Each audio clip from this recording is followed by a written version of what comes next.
नमस्कार। बाण भट्ट 7वीं शताब्दी के संस्कृत गद्यकार और कवि थे, जो सम्राट हर्ष के कन्नौज दरबार में आस्थान कवि थे। उनकी प्रमुख रचनाओं में हर्षचरित, जो सम्राट हर्ष के जीवन पर आधारित थी, और विश्व के प्रारंभिक उपन्यासों में गिने जाने वाले कादम्बरी का समावेश है। कादम्बरी वाकई भारतीय साहित्य की एक अनमोल रचना है। जरा सोचिए, एक ऐसी कहानी जो कई जन्मों तक चले, जहां किरदारों की किस्मत श्रापों से लिखी जाए। और कमाल ये है कि पूरी कहानी सुना कौन रहा है? एक बोलने वाला तोता। और कहानी के अंत में यही तोता वैशंपायन राजा शूद्रक से एक तरह की बहस करता है। कहता है, क्या प्रेम और कहानी कहना का जो एक अमल है, ये दोनों मिलकर खुद हकीकत को गढ़ सकते हैं? क्या महाश्वेता इसलिए सच है क्योंकि वैशंपायन ने उसे अपने प्रेम और अपनी कहानी से रचा? साहित्य के लिए ये बड़ा गहरा सवाल है। ये हमें कहानी की ताकत पर, यादों की बनावट पर और इंसान के दिल की अथाह गहराइयों पर सोचने पर मजबूर कर देता है। तो क्या शब्द नियति है या कलात्मक उड़ान? बाण भट्ट की कादम्बरी अपने आप में एक पूरा ब्रह्मांड है। इस महाकाव्य को समझने के लिए इसकी अनोखी बनावट, किरदारों के पुनर्जन्म, श्रापों के जाल और प्रेम की उस ताकत को समझना होगा जो जन्मों और श्रापों से भी परे है। ये सीधी सादी कहानी तो है नहीं। इसकी बनावट ही अपने आप में एक पहेली जैसी है, जिसमें कई परतें हैं। इसे समझने के लिए हमें इन परतों को एक एक कर खोलना होगा। कादम्बरी की दुनिया भौतिक विज्ञान से नहीं, बल्कि मिथक के तर्क से, भावनाओं की प्रचंड शक्ति से और काव्य की सुंदरता से चलती है। यह श्राप और आकाशवाणी वास्तविक ताकतें हैं जो नियति को मोड़ सकती हैं। और इन सबसे ऊपर है प्रेम, जो इस ब्रह्मांड की शायद सबसे बड़ी शक्ति है, जो मौत से मुक्ति दिलाती है। ये कहानी दिखाती है कि कैसे दिव्य और मानवीय दुनिया आपस में गुथी हुई हैं, और कैसे एक छोटा सा श्राप या एक गहरा प्यार जिंदगियों को कई कई जन्मों तक प्रभावित कर सकता है। ये महज किरदारों की कहानी नहीं है, ये आत्माओं की एक महायात्रा है। तो चलिए इसकी अद्भुत पौराणिक काव्यात्मक दुनिया और मिथोलॉजिकल वर्ल्ड की बनावट को समझते हैं। वो बनी कैसे है, ये दुनिया चलती कैसे है, कौन है इसके निवासी, और वो कौन से अदृश्य धागे हैं जो इसे बांधते हैं। शुरुआत करते हैं इस दुनिया के नक्शे से। ये कोई सीधी सपाट धरती नहीं है। ऐसा लगता है कई परतें हैं, अलग अलग लोक हैं जो एक दूसरे से जुड़े हैं। एक मल्टी लेयर्ड कॉस्मॉस है जहां कई वास्तविकताएं एक साथ मौजूद हैं। मोटे तौर पर हम 3 मुख्य स्तर कह सकते हैं। पहला है स्थलीय लोक, यानी भूलोक। ये हम मनुष्यों की दुनिया है। उज्जैनी और विदिशा जैसे शहर, राजा रानी, दरबार, युद्ध, प्रेम, वियोग, ये सब यहीं होता है। पर ये सिर्फ मनुष्यों का मंच नहीं है। ये वो धरातल है जहां ऊपर के लोकों में लिए गए फैसले और दिए गए श्राप, उनके परिणाम अक्सर दुखद रूप में सामने आते हैं। यानी पृथ्वी पर जो हो रहा है, उसके तार कहीं और जुड़े हुए हैं। दूसरा स्तर है दिव्यलोक। उसे स्वर्ग कह लीजिए या देवलोक कह लीजिए। ये चंद्रदेव जैसे देवताओं का निवास है। यहाँ शक्ति अपार है, सुंदरता कल्पना से परे है, और यादें, वो तो युगों तक ताजा रहती हैं। और यहीं से वो श्राप दिए जाते हैं। ऐसे श्राप जिनमें इतनी शक्ति होती है कि वो न सिर्फ जीवन बल्कि रूप और अस्तित्व तक बदल देते हैं, और उनका असर जन्मों तक रहता है। और तीसरा लोक, वो एक तरह का मिथ्य लोक भी है। ये गंधर्वों और किन्नरों जैसी शक्तिशाली अर्ध दिव्य प्राणियों का क्षेत्र है।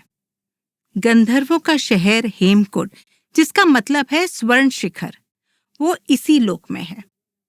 ये कला, संगीत और अलौकिक सुंदरता का केंद्र है, मानव और दिव्य लोकों के बीच एक पुल जैसा, स्वर्ग और पृथ्वी के बीच बसा एक दिव्य नगर। तो ये लोग अलग अलग तो हैं, पर क्या इनके बीच आना जाना मुमकिन है? क्या कोई ऐसी खास जगह है जो इन्हें जोड़ती है? और यही बात इसे और भी दिलचस्प बनाती है। कुछ स्थान, खासकर पृथ्वी पर, इन लोगों के बीच द्वार या संगम बिंदु एक पोर्टल की तरह काम करते हैं। सबसे महत्वपूर्ण है अछोत सरोवर। ये सिर्फ एक सुंदर झील नहीं है, ये एक पवित्र सीमांत स्थान है, एक लिमिनल स्पेस, वो दहलीज, वो जगह जहां नश्वर और दिव्य प्राणी मिल सकते हैं, जहां पिछले जन्मों की भूली हुई यादें अचानक जाग उठती हैं और जहां श्राप या वरदान जैसी दिव्य घटनाएं घटती हैं। तो ये सरोवर गहरे प्रेम का भी साक्षी है और उतने ही गहरे दुखद श्रापों का भी। ये दिखाता है कि इस ब्रह्मांड में सीमाएं कितनी तरल हैं। अब बात करते हैं यहाँ रहने वालों की। यह सिर्फ इंसान और देवता ही नहीं है, और पहचान भी कोई पक्की चीज नहीं लगती। इस दुनिया में पहचान बहुत तरल है, फ्लूइड। शायद आत्मा ही एकमात्र स्थिर चीज है जो अलग अलग शरीरों में, यहाँ तक कि अलग अलग प्रजातियों में भी वास करती है। एक पूरी हायरार्की है। सबसे ऊपर है देवता, जैसे चंद्रदेव। शक्तिशाली हैं पर अचूक नहीं। वो भी भावनाओं से बंधे हैं। क्रोध, मोह और उनके कर्मों के भी परिणाम होते हैं। श्राप के कारण उन्हें भी मनुष्य रूप में जन्म लेना पड़ जाता है, जैसे चंद्रपीड़ के साथ हुआ, जो असल में चंद्रदेव ही थे। फिर आते हैं दिव्य प्राणी या उपदेव, जैसे गंधर्व। अपनी अलौकिक सुंदरता, संगीत और कला में निपुण। और खास बात यह है कि वो इमॉर्टल हैं, एजलेस हैं। उनकी उम्र नहीं बढ़ती।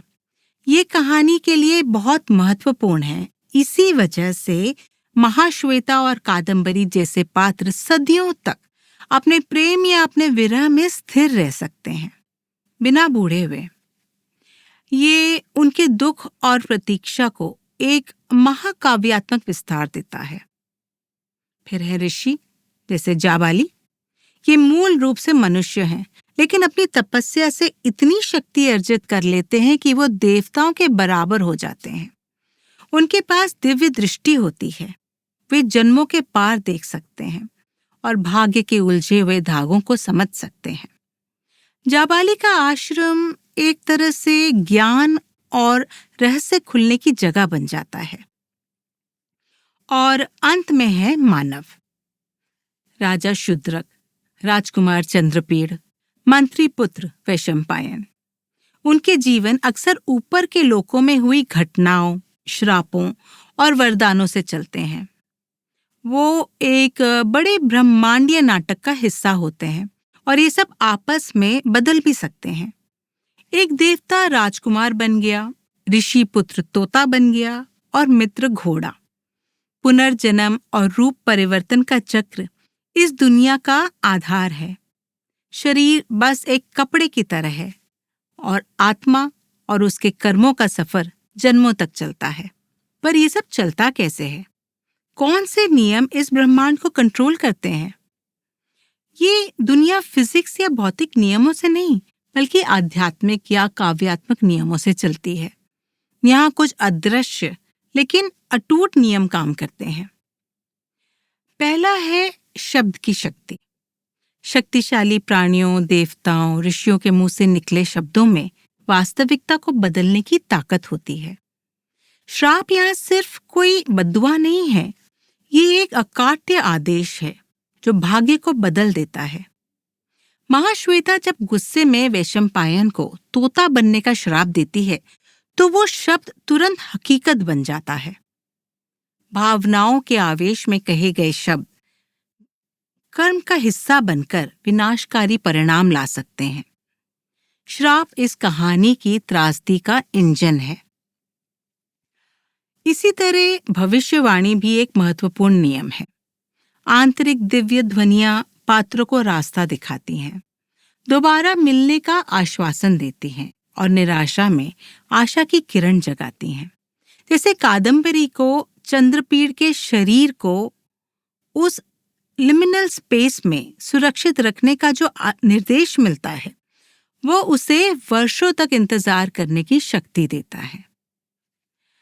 और प्रेम, शीर्षक ही दिव्य प्रेम की बात करता है। प्रेम यह सिर्फ एक व्यक्तिगत भावना नहीं है, ये एक ब्रह्मांडीय नियम है, सृष्टि की एक प्रेरक शक्ति। यह प्रेम इतना शक्तिशाली है कि मृत्यु को चुनौती देता है, श्रापों के प्रभाव को कम कर सकता है और आत्माओं को जन्म जन्मांतर तक एक दूसरे से बांधे रखता है। चंद्रपीड़ और कादम्बरी का प्रेम एक कॉस्मिक इवेंट है और इन सब से ऊपर है इनएविटेबल कर्म और नियति का नियम। देव यानी पिछले जन्मों के कर्म का फल सर्वोपरि है। पात्रों का मिलना, बिछुड़ना, दुख पाना कुछ भी अचानक या बेवजह नहीं है, वो सब एक जटिल कर्म श्रृंखला का नतीजा है। पूरी कहानी इसी कर्म जाल को खोलने की कोशिश है। और ये देव और कर्म का विचार, ये आज भी भारतीय समानस का एक गहरा हिस्सा है। कादम्बरी में वर्णित ये दुनिया, जहाँ लोक परलोक गुंथे हुए हैं, जहाँ श्राप वरदान जीवन बदल देते हैं और जहाँ कर्म का लेखा जोखा जन्मों तक चलता है, इसके नियम भारत के कई रीजन्स में आज भी दुनिया को देखने का एकमात्र नजरिया है, जहाँ देव, नियति, कर्म, फल ये सब जीवन की व्याख्या करने के जीवन माध्यम है। अंत में बाणभट्ट की काव्यात्मक दृष्टिकोण को इस दुनिया को सिर्फ नियमों का ढांचा नहीं, बल्कि एक जीवंत धड़कता हुआ अनुभव बनाता है, जहाँ प्रकृति एक सचेत साक्षी है। जंगल, सरोवर, सुबह शाम के पल ये सिर्फ बैकग्राउंड नहीं है, वे पात्रों की भावनाओं को महसूस करते हैं, उनके साथ हंसते रोते हैं। यहाँ अछूत सरोवर सिर्फ एक भौगोलिक स्थान नहीं, वो भावनाओं और स्मृतियों का केंद्र बन जाता है। ये अतिशयोक्ति की दुनिया है। यहाँ हर भावना, हर अनुभव अपने चरम पर है। सुंदरता इतनी तीव्र है कि उसे देखकर बेहोशी आ सकती है। दुख इतना गहरा कि सचमुच दिल फट सकता है।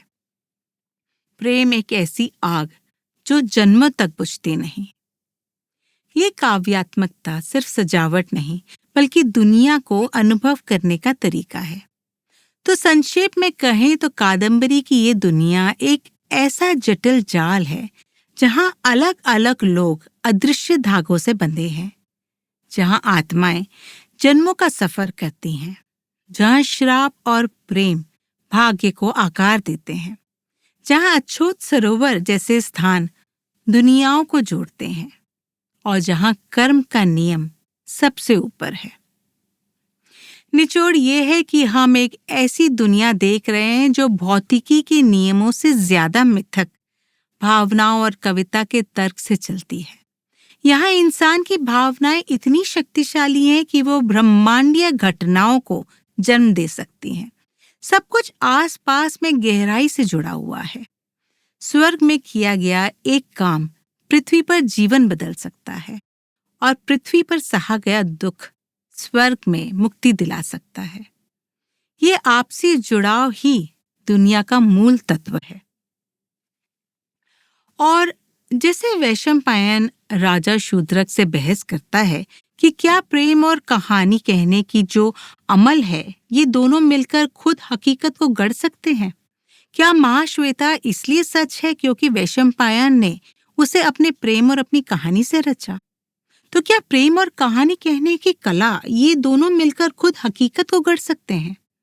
ये सवाल आज भी हमें कहानी की ताकत पर, यादों की बनावट पर और इंसान के दिल की अथाह गहराइयों पर सोचने पर मजबूर कर देता है। तो संक्षेप में कहें तो कादम्बरी हमें दिखाती है कि कैसे दिव्य और मानवीय दुनिया आपस में गुथी हुई हैं। कैसे एक छोटा सा श्राप या एक गहरा प्यार जिंदगियों को कई कई जन्मों तक प्रभावित कर सकता है। प्रकृति की असीम सुंदरता, जन्म और मृत्यु की बनावट, पुनर्जन्म के अंधे चक्र, प्रेम की कभी ना हारने वाली शक्ति और किस्मत के अजीब खेल की एक अविस्मरणीय तस्वीर। ये महज किरदारों की कहानी नहीं है, ये आत्माओं की एक महायात्रा है। तो चलिए सुनते हैं जनरेटेड वॉइसेस के माध्यम से बाण भट्ट की कादम्बरी का एक रिव्यू। चैनल को लाइक सब्सक्राइब जरूर करिएगा और अपने दोस्तों और परिवार से जो साहित्य प्रेमी हैं उनके साथ चैनल शेयर जरूर करिएगा। नमस्कार, रेडियो टॉकीज में आप सबका स्वागत है। पिछली बार हमने बाण भट्ट के अद्भुत कल्पना लोक की, उनके विश्व की चर्चा की थी। आज उसी दुनिया की एक कहानी सुनते हैं। हाँ बिल्कुल। हमारे सामने है बाण भट्ट की वो प्रसिद्ध कृति कादम्बरी, उसका एक दिलचस्प रूपांतर। ये सिर्फ एक कहानी नहीं है, बल्कि कहानियों का एक जाल सा है, जिसमें प्रेम है, पुनर्जन्म है, नियति है, कई परतें खुलती हैं। तो चलिए इस अनोखी कथा यात्रा पर चलते हैं। बिल्कुल, कादम्बरी की खासियत ही यही है, इसकी जो जटिल बुनावट है और भावनाओं की गहराई। ये हमें एक ऐसी दुनिया में ले जाती है जहाँ मतलब श्राप जिंदगियां तय कर देते हैं। हाँ। और प्रेम जो है वो जन्नों का सफर तय करता है। देखते हैं कहानी हमें कहाँ ले जाती है। तो कहानी शुरू होती है पक्कड़ नाम की एक बस्ती से, मतलब चंडालों की बस्ती। हाँ, एक तरह का आदिवासी या हाशिए का समुदाय समझ लीजिए। बिल्कुल, फूस की छतों वाले कच्चे घर हैं, धूल में खेलते नंगे बच्चे, जाल बुनते बूढ़े, और औरतें या तो जानवरों की खालें सुखा रही हैं या हाथी दांत साफ कर रही हैं। यहीं बीच में है मातंग देव की हवेली, जो बस्ती के मुखिया है, और उनकी लाडली बेटी शंपा, बड़ी नटखट चंचल। हाय से अच्छा। पर आज शंपा उदास है, द्वार पर चुपचाप बैठी है। क्यों भाई, क्या हुआ? क्योंकि उसके पिता मातंग देव सुबह शिकार मतलब मृगिया पर उसे साथ ले जाने का वादा करके भी अकेले ही निकल गए। ओहो, वादा खिलाफी हो गई। हाँ, तभी एक बूढ़ा है सुदास, वो आकर पूछता है, अरे आज ऐसे चुपचाप क्यों बैठी हो छोटी स्वामिनी? और तभी सुदास एक चमड़े के थैले से एक तोते का बच्चा निकालता है, शुकशावक। तोता? हाँ, और शंपा देखती है वो तो बेहोश है। अच्छा। सुदास बताता है कि ये कोई साधारण तोता नहीं, इसने सुदास से कहा कि वो पूर्व जन्म का मुनि है और उसे न पकड़ा जाए वो वरदान देगा। अरे वाह, बोलने वाला तोता। हाँ, पर सुदास को ये बात कुछ मजेदार सी लगी, उसने यकीन नहीं किया। जाहिर है, कौन यकीन करेगा एकदम से। ये बोलने वाले पशु पक्षियों का एक खास महत्व होता है। हाँ बिल्कुल, वे अक्सर कहानी को आगे बढ़ाने या कोई गहरा रहस्य बताने का माध्यम बनते हैं। सही बात है, और यहाँ तो ये तोता कहानी का केंद्र ही बन जाता है। बिल्कुल। तो ये खबर पूरी बस्ती में फैल जाती है, लोग मातंग देव की हवेली पर जमा हो जाते हैं। अच्छा खासा कौतूहल मच गया होगा। हाँ, बूढ़े कहते हैं, अरे बड़ा खजाना हाथ लगाए, इसे विदिशा या उज्जैनी ले जाओ, 1 करोड़ स्वर्ण मुद्राओं में बिकेगा। बच्चे बस कौतुक से देख रहे हैं कि ये बोलता क्यों नहीं। कुछ औरतें शंपा को सलाह देती हैं, ये मुनियों के साथ रहा है, गड़े खजाने का पता बता सकता है। सब अपने अपने मतलब की सोच रहे हैं। हाँ, और भीड़ और शोर से बेचारा शुकशावक परेशान है, तो शंपा गुस्से में सबको भगा देती है। अच्छा किया। फिर वो अकेले में तोते को डांटती है, बड़ा दुख हो रहा है तुझको चांडालों के बीच आकर। हाँ। बच गए बच्चू, कोई गिद्ध निगल गया होता या बहेलिया मार चुका होता, बोल कुछ तो कहे। और बोला वो। और तब शुकशावक बोलता है, पर साधारण बोली नहीं, बल्कि एकदम काव्यमयी भाषा में शंपा की सुंदरता की प्रशंसा करता है। अरे वाह। कहता है, हे बाले, तेरा रूप अनिंद्य है, रूप पाप कर ही नहीं सकता, तू मुझे बंधन में मत बांध, मुक्ति दे दे।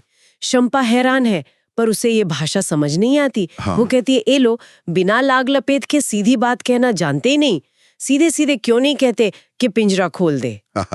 यहाँ भाषा का ये अंतर देखिए कितना दिलचस्प है। हाँ, एक तरफ तूते का वो संस्कृत निष्ठ दार्शनिक सांदाज और दूसरी तरफ शंपा की सीधी व्यावहारिक बोली, ये उनके अलग अलग परिवेश और स्वभाव को दिखाता है। बिल्कुल। तो शाम को मातंग देव शिकार से लौटते हैं। आज शरद पूर्णिमा है, तो बस्ती में भोज की तैयारी हो रही है। मातंग देव शंपा से तोते के बारे में पूछते हैं, वो उसे नखरीला बताती है। नखरीला तोता? हाँ। बाद में शंपा तोते से उसका नाम पूछती है। वो कहता है, समझ लो मेरा नाम वैशंपायन है। वैशंपायन? हाँ। शंपा को ये नाम भारी लगता है, तो वो उसे विशु कहने का फैसला करती है। विशु? प्यारा नाम है। और वैशंपायन शंपा को चांडाल राजा की बेटी मतलब राजकुमारी के रूप में पहचानता है। वो जानता है शायद। फिर शंपा वैशंपायन के लिए अनार लाती है, वो उसे दाढ़िम कहता है। दाढ़िम? शंपा फिर उसकी कठिन भाषा का मजाक उड़ाती है। वैशंपायन फिर अपनी शैली में अनार की सुंदरता का वर्णन लक्ष्मी के उरोध से करता है। अरे बाप रे। शंपा शर्मा कर उसे डांटती है, धत तेरी की, बड़ी गंदी बातें करता है। बिल्कुल स्वाभाविक प्रतिक्रिया है। फिर वैशंपायन अपने ढंग से संध्या वंदन करता है। शंपा धीर होकर इंतजार करती है, फिर वो उसे अनार और आंवला खिलाती है। और वैशंपायन को लगता है जैसे उसे अपनी वो माँ मिल गई है जिसके लिए वो जन्मों से तरस रहा था। अच्छा, दोनों के बीच विश्वास और प्रेम का एक गहरा अटूट सा रिश्ता बन जाता है। ये रिश्ता बहुत महत्वपूर्ण है कहानी के लिए। मतलब एक चांडाल कन्या अनजाने में ही एक शापित आत्मा की एक तरह से रक्षक बन जाती है। हाँ। उनका जो स्नेह है वो कहानी के आगे आने वाले दुखद और जटिल घटनाक्रम के बीच एक कोमल सहारे जैसा है। सही कहा। पर ये शांति ज्यादा टिकती नहीं। वैशंपायन की ख्याति दूर दूर तक फैलती है। लोग उसे खरीदने के लिए बड़ी बड़ी कीमतें देने को तैयार है। मतलब पांचाल देश का राजा तो आधा राज्य देने को तैयार था। गजब। मातंग देव और शंपा को डर लगता है कि तोते के लिए उन पर हमला हो सकता है। खतरा तो था ही। इसी बीच वैशंपायन आने वाली विपत्ति की चेतावनी देता है। और उसकी बात सच होती है। हाँ बिल्कुल। तोते की वजह से जो समृद्धि आई उसने चांडालों को अकर्मण्य मतलब आलसी बना दिया। अच्छा। उन्होंने बारिश के लिए अनाज इकट्ठा नहीं किया और बस्ती पर अकाल का साया मंडराने लगता है। कुछ लोग तोते को ही दोषी मानने लगते हैं। ये दिखाता है कि कैसे अप्रत्याशित प्रसिद्धि या संपत्ति बिना दूरदर्शिता के संकट का कारण भी बन सकती है। बिल्कुल। तो एक रात खतरे को भांपकर शंपा, मातंगदेव और वैशंपायन कुछ भरोसेमंद रक्षकों के साथ गुप्त रूप से उत्तर दिशा की ओर भाग निकलते हैं। कहाँ? विदिशा की तरफ? हाँ, विदिशा की तरफ। वैशंपायन उड़कर जाने की बात करता है, पर शंपा उसे एकदम चुप रहने का आदेश देती है। हाँ, वो तो पहचान लिया जाता। यात्रा मुश्किल है, बीहड़ जंगल, पहाड़। वे वेत्रवती नदी के किनारे पहुंचते हैं जो विदिशा के पास है, पर नदी में बाढ़ आई हुई है। ओहो, एक और मुसीबत। पास के गांव में शरण लेते हैं। गांव का मुखिया शक करता है। मातंग देव झूठ बोलते हैं कि शंपा विदिशा में अपने पति से मिलने जा रही है। मुखिया एक दूसरे खतरनाक रास्ते के बारे में बताता है जहां बर्बर शबर रहते हैं। शबर, वही शिकारी जनजाति। हाँ, और मजबूरी में वे वही रास्ता चुनते हैं। वैशंपायन दुखी है, शंपा से कहता है उसे मुक्त कर दे, पर शंपा नहीं मानती। उसे साथ रखना चाहती है। और जैसे ही विदिशा शहर दिखने लगता है, शबर उन पर हमला कर देते हैं और सबको पकड़ लेते हैं। अरे! और खास बात ये कि वैशंपायन शबर सेनापति को देखकर बुरी तरह डर जाता है। ये कनेक्शन है जरूर कोई। हाँ, जैसे उसे पहचानता हो। ये डर बेवजह नहीं है। कहानी आगे बताएगी कि शबर सेनापति से वैशंपायन का पिछले जन्म का कोई नाता है।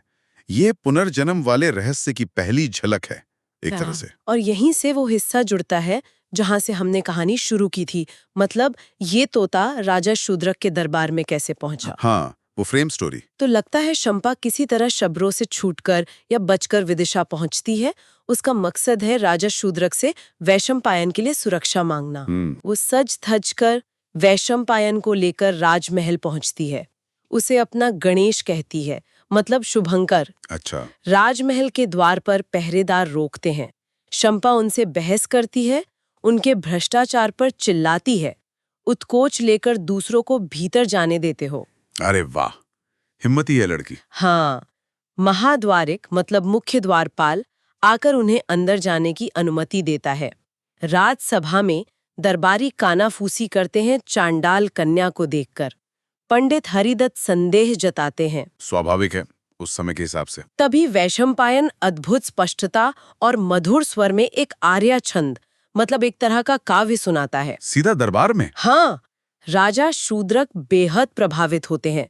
कहते हैं जैसे कवि कालिदास की आत्मा इसमें आ गई हो। क्या बात है। मंत्री कुमार पालित इसे तोते की नकल करने की क्षमता कहकर टालने की कोशिश करते हैं। शक तो हो गई। राजा शूद्रक तोते को अपने रनिवास के लिए मांगते हैं। अच्छा। लेकिन वैशंपायन साफ मना कर देता है, अपनी माँ यानी शंपा के बिना मैं कहीं नहीं जाऊंगा। ओहो, माँ कह दिया उसने शंपा को। हाँ, राजा मान जाते हैं कि शंपा उसके साथ ही रहेगी। ये बड़ी बात थी उस समय के राजा के लिए। बिल्कुल। तो रनिवास में रानियां वैशंपायन पर मोहित हैं, शंपा से उसके बारे में पूछती हैं। तभी एक कोने में बैठे बिखरे बालों वाली, कुछ विक्षिप्त सी दिखने वाली एक सुंदर स्त्री अचानक चीखकर रानियों को श्राप देती है। शूद्रक की रानियों, सड़ो सड़ो, मरो मरो। हैं? ये कौन है? पता नहीं। वैशंपायन उसे देखकर कांप जाता है। ये कहानी के किसी गहरे रहस्य की ओर इशारा है। एक और पहेली। बाद में राजा शूद्रक वैशंपायन से उसकी पूरी कहानी सुनाने का आग्रह करते हैं। अच्छा, अब कहानी खुलेगी। वैशंपायन कहता है, बड़ी लंबी कथा है महाराज, फिर भी आपको कौतूहल है तो सुनिए। और यहाँ से कहानी दूसरे स्तर में, मतलब मिडिल फ्रेम में प्रवेश करती है। तोता अब अपनी कहानी सुनाएगा। हाँ, जिसमें उसके पिछले जन्मों का रहस्य शामिल है, जैसा उसे महर्षि जाबाली ने बताया था। ये कहानी के अंदर कहानी की शुरुआत है। बिल्कुल। वैशंपायन बताना शुरू करता है, वो द्विज है, यानी 2 बार जन्मा। द्विज।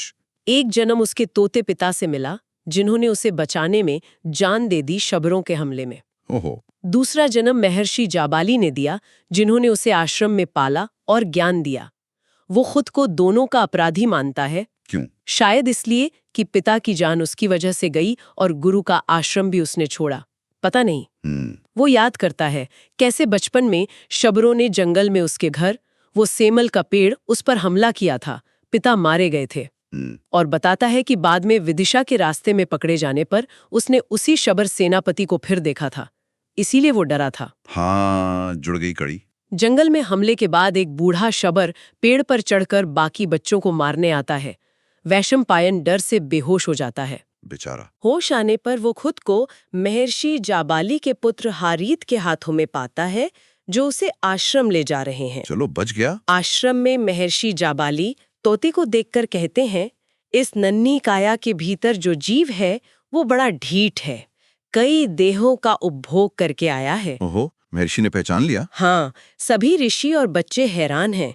जाबाली बताते हैं कि वो तोते के पिछले जन्मों को देख सकते हैं। क्या बात है, दिव्य दृष्टि। ऋषियों के अनुरोध पर जाबाली तोते के कई जन्मों की कहानी सुनाना शुरू करते हैं। अब हम कहानी के सबसे भीतरी हिस्से, मतलब इनरमोस्ट कोर में प्रवेश कर रहे हैं, जिसे जाबाली सुना रहे हैं। हाँ, यहीं से कादम्बरी की मुख्य प्रेम कथा और पुनर्जन्म का वो जटिल जाल खुलता है। बाणभट्ट की ये कथा संरचना अद्भुत है, जैसे परत दर परत कोई रहस्य खुल रहा हो। जाबाली कथा शुरू करते हैं उज्जैनी के राजा तारापीड़ और रानी विलासवती से, जो संतानहीन होने के कारण दुखी हैं। राजा रानी को ढाढ़स बंधाते हैं। राजा एक स्वप्न देखते हैं जिसमें चंद्रमा रानी के मुख में प्रवेश करता है। अच्छा, इसका क्या मतलब हुआ? वे अपने बुद्धिमान मंत्री शुकनास को बुलाते हैं। शुकनास स्वप्न का अर्थ बताते हैं कि राजा के मनोरथ पूरे होने वाले हैं, उन्हें पुत्र प्राप्ति होगी। वाह, शुभ संकेत। राजा और मंत्री महल की छत से सुंदर उज्जैनी नगरी को देखते हैं। जल्द ही रानी विलासवती गर्भवती होती हैं। पूरे राज्य में उत्सव मनाया जाता है। रानी एक तेजस्वी पुत्र को जन्म देती हैं। बहुत बढ़िया। और उसी दिन मंत्री शुकनास की पत्नी मनोरमा भी एक पुत्र को जन्म देती हैं। क्या संयोग है। राजा अपने पुत्र का नाम चंद्रापीड़ और शुकनास अपने पुत्र का नाम वैशंपायन रखते हैं। वैशंपायन, ये नाम। हाँ, वही नाम। दोनों कुमारों का पालन पोषण और शिक्षा साथ साथ होती है। यहीं पर नियति का खेल देखिए। चंद्रापीड़ यानी चंद्रमा का अवतार, जिसके श्राप की बात आगे आएगी। हाँ। और वैशंपायन यानी ऋषि पुंडरीक का अवतार, जो अभी तोते के रूप में है। उनका साथ जन्म लेना ही उन्हें पिछले जन्मों के अधूरे रिश्तों और श्रापों से फिर से जोड़ने की शुरुआत है। बिल्कुल। तो 10 साल विद्या मंदिर में शिक्षा प्राप्त करने के बाद चंद्रापीड़ और वैशंपायन लौटते हैं। चंद्रापीड़ अत्यंत रूपवान और गुणी राजकुमार बन चुका है।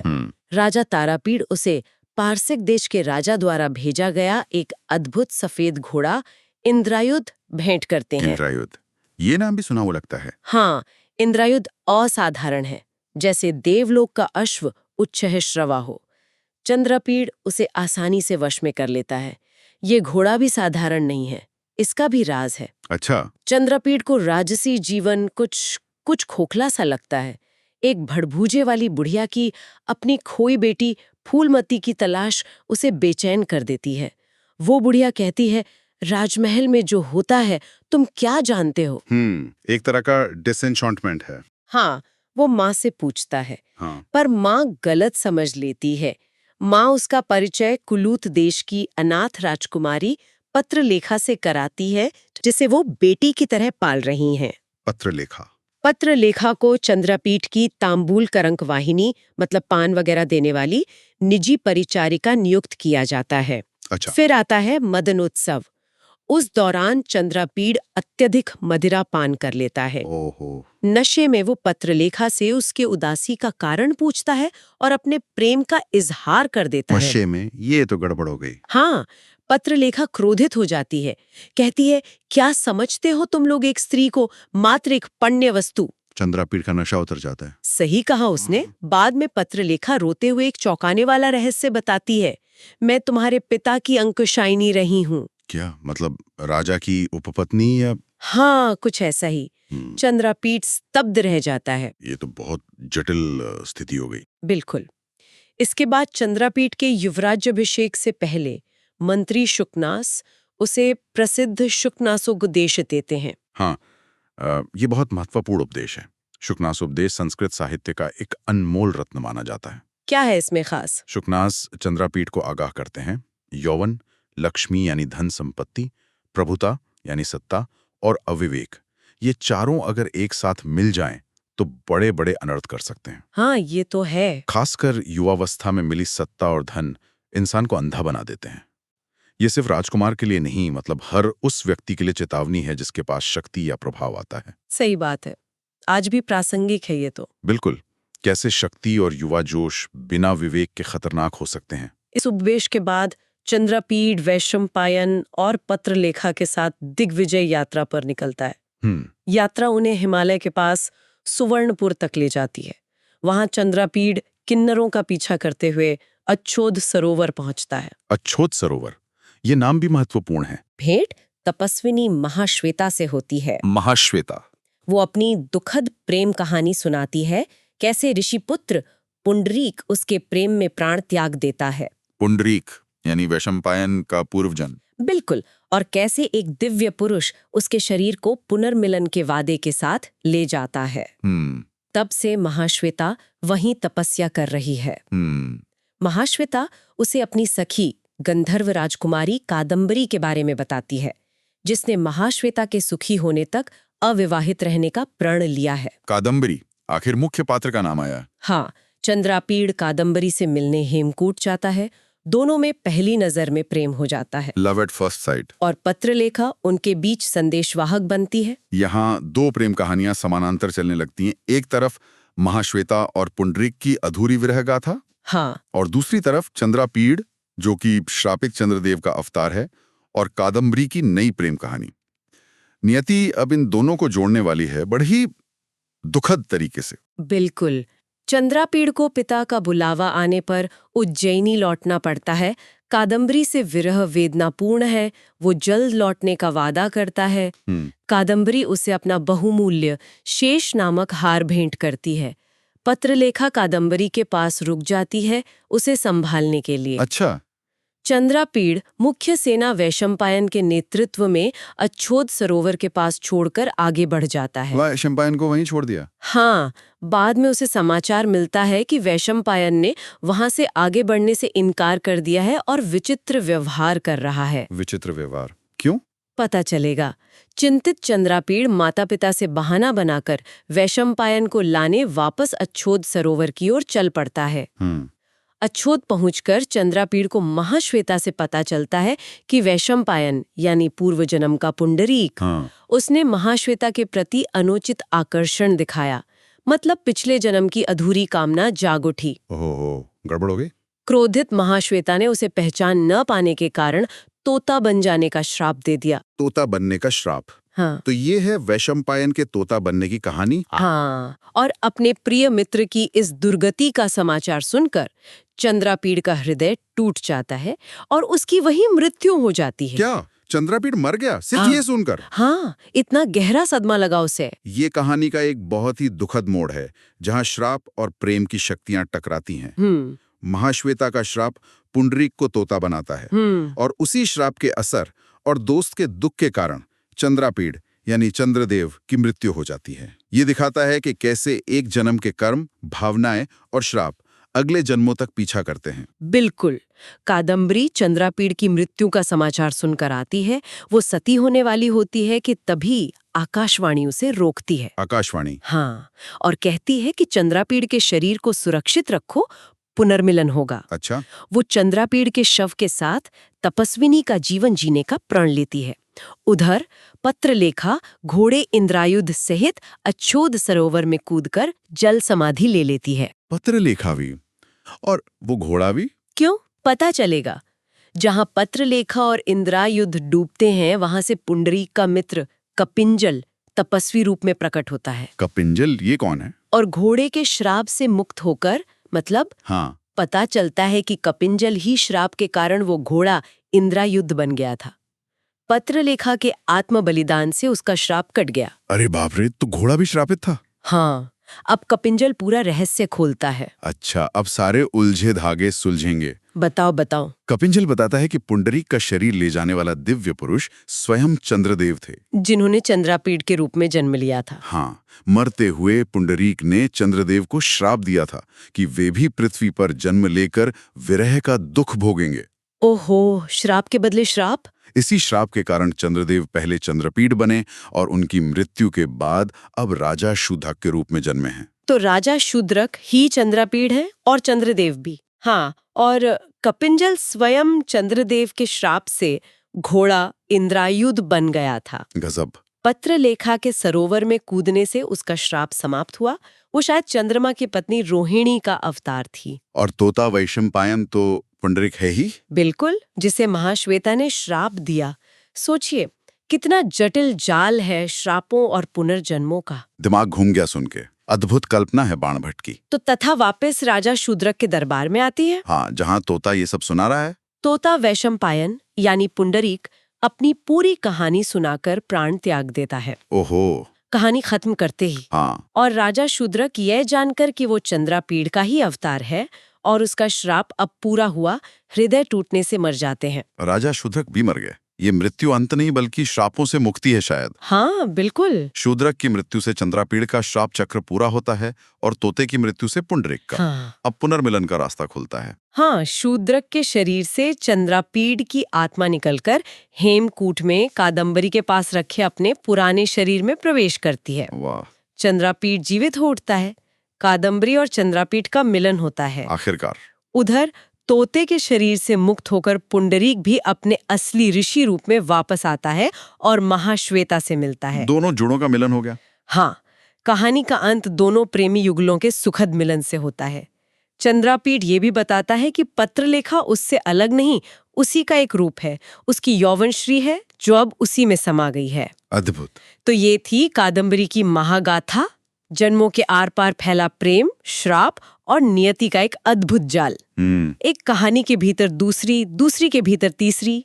बाणभट्ट की ये रचना हमें इंसानी भावनाओं की गहराइयों और रिश्तों की जटिलताओं में ले जाती है। और अंत में ये सवाल छोड़ जाती है, क्या जीवन केवल कर्मों का लेखा जोखा है या प्रेम में वो शक्ति है जो नियति को भी बदल सकती है? हाँ, ये कहानी हमें अपने रिश्तों, अपने कर्मों और शायद अपने पिछले जन्मों के बारे में भी सोचने पर मजबूर करती है। इस सफर में, इस जटिल और भावपूर्ण कथा सागर में हमारे साथ गोता लगाने के लिए धन्यवाद। बिल्कुल, ये सोचने वाली बात है। क्या हमारे अपने जीवन में भी ऐसे अनदेखे धागे हैं जो हमें किसी अतीत या भविष्य से जोड़ते हैं? कादम्बरी हमें अपने कर्मों, रिश्तों और शायद अपनी नियति पर भी एक नई नजर डालने को कहती है। सचमुच, इस अद्भुत कथा यात्रा के लिए धन्यवाद। तो इसी विचार के साथ आज की ये चर्चा यहीं समाप्त करते हैं। अगली बार फिर मिलेंगे रेडियो टॉकीज पर।